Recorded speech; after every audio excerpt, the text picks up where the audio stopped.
Nessa quinta-feira temos a continuação da 14ª rodada do Campeonato Brasileiro e também o início das quartas de final da Copa América. A Argentina enfrenta o Equador e, obviamente, é favorita a passar para as semifinais. Mas a seleção equatoriana é uma seleção chata, principalmente na parte defensiva. No Campeonato Brasileiro, o excelente time do Bahia enfrenta o Juventude em casa, o Grêmio pega o Palmeiras, que vem de vitória no derby contra o Corinthians, o Fluminense, que vem de derrota para o Grêmio, enfrenta o Internacional e o Corinthians enfrenta o Vitória. Meu nome é Theo Borges, esse é mais um Bom Dia Mercado, nosso planejamento diário sobre apostas de trade aqui no YouTube. Eu espero conseguir te ajudar a fazer o melhor planejamento possível para essa quinta-feira, dia 4 de julho.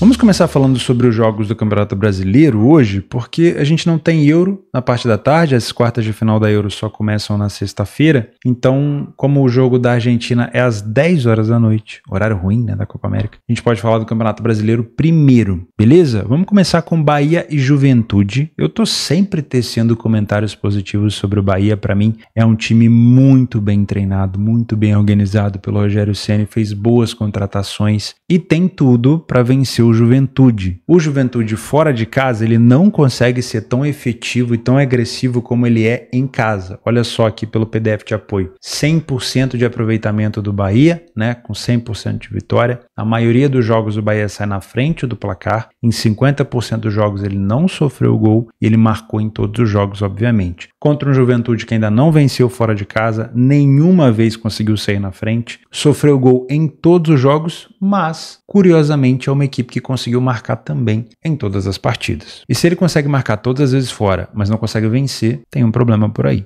né? É uma equipe até aguerrida, mas tem sofrido bem mais gols do que deveria, a média de 2,33 gols sofridos, né? Então é um Bahia, sim, favorito por aqui. O Bahia precisa de bem menos finalizações no alvo para poder marcar um gol, tem um número de gols marcados bem maior, quase o dobro, tem um primeiro tempo bem melhor. O primeiro tempo do Bahia a gente pode ficar de olho talvez aqui para um Lê, pior equipe em campo no Juventude, um back favorito no Bahia. O segundo tempo do Bahia é muito bom, até melhor do que o primeiro, mas aí o Juventude também tem um segundo tempo bem legal, né? Eu acho que dá pra gente ficar de olho ou tomar cuidado nas bolas aéreas, né? Porque o Juventude é um time muito forte nesse fundamento, foi assim que marcou o gol da vitória contra o Flamengo. Pra mim aqui é um jogo mais tendencioso pro lado do Bahia, pra gente ficar de olho nesse Lê, a pior equipe em campo no Juventude, mas protocolarmente o Campeonato Brasileiro eu sempre coloco como correção de preço, né? Dá pra trabalhar contra o Juventude e tudo mais, mas o Bahia realmente é um excelente time, vai ser pra mim uma zebra se o Bahia não vencer o Juventude. Claro que o Juventude se empatar fora de casa contra o Bahia, que é um excelente time, não vai ser um resultado ruim, né? Mas se jogar muito recuado, vai ser um pouco mais difícil. O Grêmio enfrenta o Palmeiras. O Grêmio vem de vitória finalmente contra a equipe do Fluminense. Não foi o suficiente para tirar o Grêmio da zona de rebaixamento. O Grêmio tem 10 pontos aqui, tá uma vitória de sair da zona de rebaixamento, mas enfrenta o melhor visitante da competição, com 4 vitórias em 6 partidas. Então, é uma tarefa extremamente difícil. Se eu não me engano, esse jogo vai acontecer em Caxias do Sul. E por mais que o Grêmio jogue no Sul, não vai, obviamente, jogar na sua casa. Então, acredito sim que a cotação do Palmeiras é justa, tá? Para mim é mais um jogo para correção de preço. Não sei se é um jogo para a gente se abraçar também a favor do Palmeiras, por mais que ele venha de vitória, principalmente contra o seu maior rival, mas é um jogo que eu ficaria um pouco mais de olho pro lado do Palmeiras. Não sei se me abraçando uma aposta seca, mas olhando talvez para uma dupla chance, me parece interessante. Se o Grêmio sair na frente e pensar numa dupla chance do Palmeiras, pode ser interessante. Das últimas vezes que eles se enfrentaram, o Grêmio venceu por 1-0 como mandante e perdeu por 3-1 como mandante. Na casa do Palmeiras, 4-1 para o Palmeiras e 2-0 para o Palmeiras, né? Então, nos últimos anos, o Grêmio só conseguiu vencer uma partida nos últimos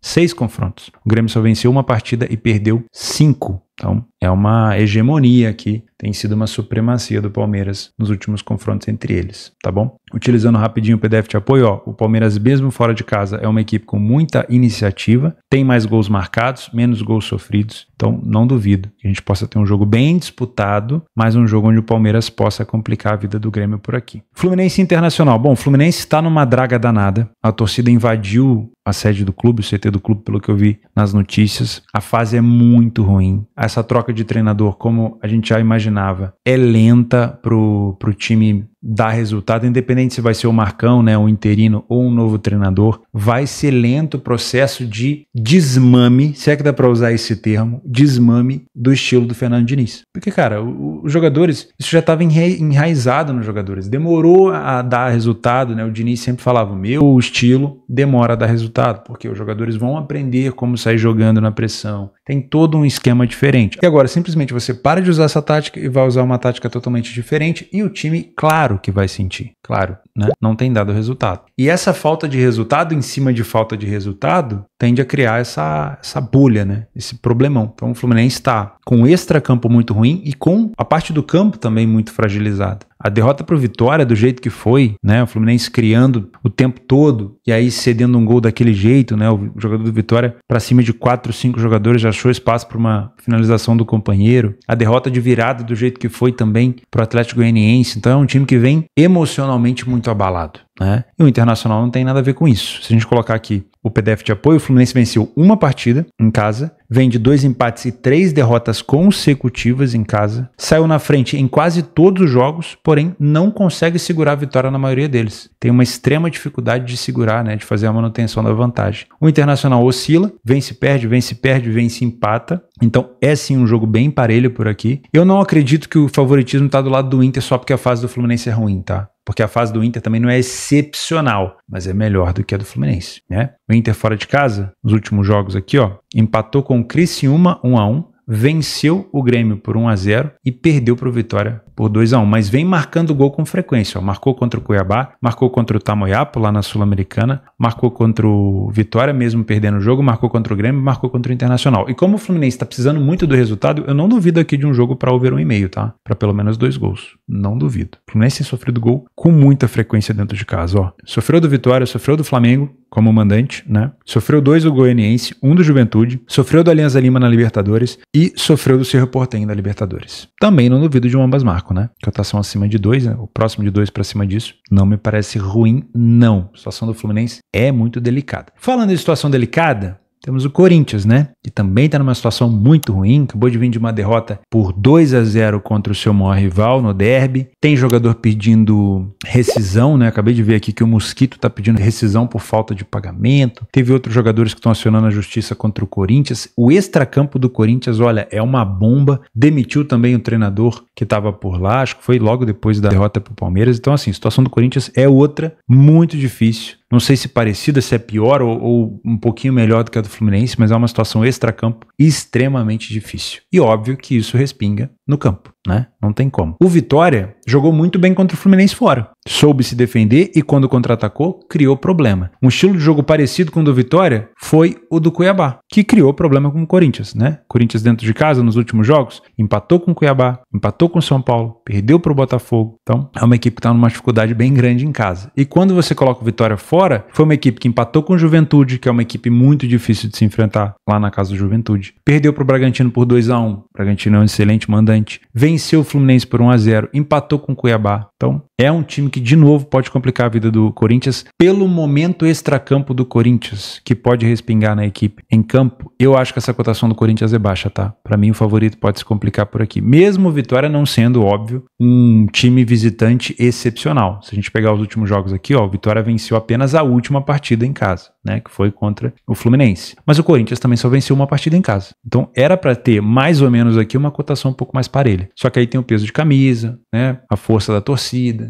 que geralmente carrega o Corinthians nas costas, mesmo em momentos ruins. Então você tem um Corinthians mais favorito. Eu não confiaria tanto, eu não apostaria seco aqui no Corinthians. Dentro de campo, em algum momento, trabalhar contra o Vitória ou a favor do Corinthians em recortes do jogo, beleza. Agora o jogo inteiro com essa cotação aqui, sinceramente, eu não gosto, tá? Na Copa América mais tarde, aí sim nos jogos de seleções, às 10 horas a Argentina abre as quartas de final da Copa América contra o Equador, uma cotação de 1,48. Essas equipes já se enfrentaram recentemente nas eliminatórias da América do Sul e a Argentina venceu por 1-0, né? O jogo recente aqui, 9/6, um mês atrás, pouco menos, um pouco mais do que um mês atrás. E nas eliminatórias também do ano passado, mais ou menos nessa mesma época aqui, também por 1-0. Isso mostra que o Equador é uma equipe chata de forma defensiva. Na maioria dos confrontos, a Argentina ou empata ou vence o Equador por 1-0. eu não tô aqui para adivinhar placar. O que a gente tá aqui para tentar analisar é como tem se comportado a defesa do Equador. Vamos dar uma olhada aqui nos jogos da Copa América, né? Na fase de grupos da Copa América. O Equador ficou aqui no grupo B. O Equador tomou 3 gols. Já é uma coisa mais assustadora, né? Porque não é uma seleção que toma tantos gols assim. O Equador tomou para a Venezuela 2 gols. Estava com um jogador a menos? Tava. Deixa eu ver aqui por quanto tempo o Equador ficou com um jogador a menos. Foi logo no comecinho, né? Ainda chegou a marcar um gol com um jogador a menos. Então isso prejudica, realmente. Tomou 2 gols com um jogador a menos. Tá, vamos perdoar dessa vez aqui. Contra a Jamaica, tomou um gol, marcou 3. Tomando um gol de qualquer maneira, né? Deixa eu ver como foi esse gol, né? Quando? Esse gol foi marcado depois do 2-0, a Jamaica acelerou e marcou um gol. É preocupante, né? Tomar gol da Jamaica, o Equador tem uma defesa muito boa. E por último, não tomou gol do México. O jogo ficou 0-0, tá? Quando a gente fala da Argentina, se a gente pegar assim de maneira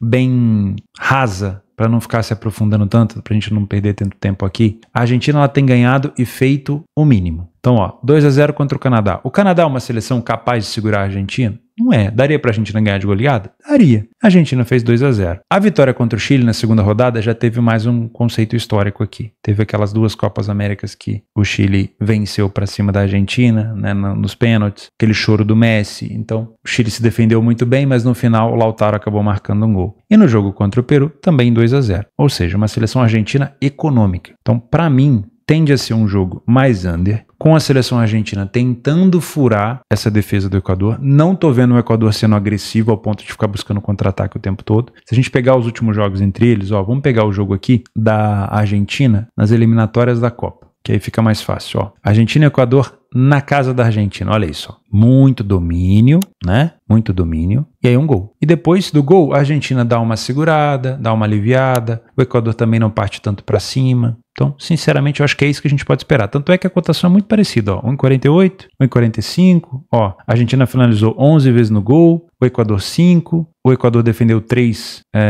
chutes perigosos aqui. As duas equipes tiveram 3 e 2 escanteios respectivamente. Grande chance de gol praticamente não tivemos, né? Só a grande chance da Argentina perdida. Então, é mais ou menos isso para se esperar por aqui. Uma Argentina controlando, o Equador se defendendo, para tentar buscar um back Argentina se a pressão estiver muito boa. Dá, né? Se você é um trader, dá para tentar buscar. Para pegar a vitória da Argentina, se a Argentina vai enfrentar uma defesa fechada, que sabe se defender, eu te aconselho a trabalhar com uma cotação mais elevada. Como? Espera a cotação subir. Talvez lá para os 60, 70 minutos, você pode tentar pegar uma odd mais alta. É só você dar uma olhada, por exemplo, na vitória da Argentina contra o Chile. Ó. Olha onde saiu o gol. Aos 88. A cotação da Argentina também começou próximo de 1,45. Então, onde que estava essa cotação da Argentina na hora do gol? Né? Eu acho que valeria um pouco mais a pena. Contra o Canadá, olha onde foi um gol da Argentina. Ó. A Argentina começou com uma cotação de 1,30. O gol foi no início do segundo tempo. Você já conseguiria pegar uma cotação um pouco mais alta. Contra a seleção peruana, olha onde foi o gol. Ó. Também no início do segundo tempo. A cotação começou em 57. Você também poderia ter pego uma cotação um pouco mais alta. Então, vale a pena. Claro, dá para explorar esses momentos de superioridade aqui. Ó. Argentina e Peru, momento de superioridade. Argentina e Chile, momento de superioridade. Argentina e Canadá, momento de superioridade. Dá para você aproveitar no live, no ao vivo, no trade, sem problema. Mas como um punter, deixando correr até o final, talvez pegar uma cotação um pouquinho mais alta não custa nada, né? O Equador pode complicar a vida da Argentina da seguinte maneira: se defendendo bem, levando esse jogo para uma prorrogação e para um penal. Claro, né? Pode acontecer de achar um gol? Pode, mas a Argentina tem sofrido pouquíssimos gols. Pouquíssimos. É raro. Né? A defesa da Argentina é muito forte. É claro que chegar nos penais e ter que enfrentar o goleiro da Argentina não é fácil, né? Então o Equador vai ter que fazer muito aí para conseguir se classificar, mas não é impossível. Mas a tendência é que a Argentina passe. Eu, se for trabalhar, é um jogo muito tarde para mim, vou buscar esse back favorito Argentina, num domínio da Argentina, e se eu não encontrar, eu vou fechar a posição. Como eu não sou um punter, não vou deixar correr nada a favor da Argentina, mas eu te aconselho, se você tentar escolher uma cotação um pouquinho mais elevada. Nas opções de jogos complementares para essa quinta-feira, tem o Al-Ahly. Sempre gosto de mencionar o Al-Ahly no Egito, que tá ali caminhando rumo à liderança, hein? Olha só, continua aqui com 6 jogos de diferença entre eles e o Pirâmides, mas ele já está com 51 pontos, né? Fica de olho, tá? Vale a pena ficar de olho no Al-Ahly. Além disso, lá embaixo, tem clássico na Estônia, Flora contra o Levadia Tallinn, tem Supercopa da Romênia com o Steaua Bucareste, tem República da Irlanda, tá? O Campeonato da Irlanda, Premier League da Irlanda, Premier Division, né? Da Irlanda. O Shelbourne, que é líder, tem o Sligo Rovers contra o Derry City o Derry City, que é vice-líder, e tem o Shamrock Rovers também, que é um bom time, tá bom? Vou deixar o link desses jogos complementares aqui no Radar Esportivo aqui embaixo. Muito obrigado pela sua companhia, espero que eu tenha conseguido te ajudar. Vejo você amanhã, um abraço e até a próxima.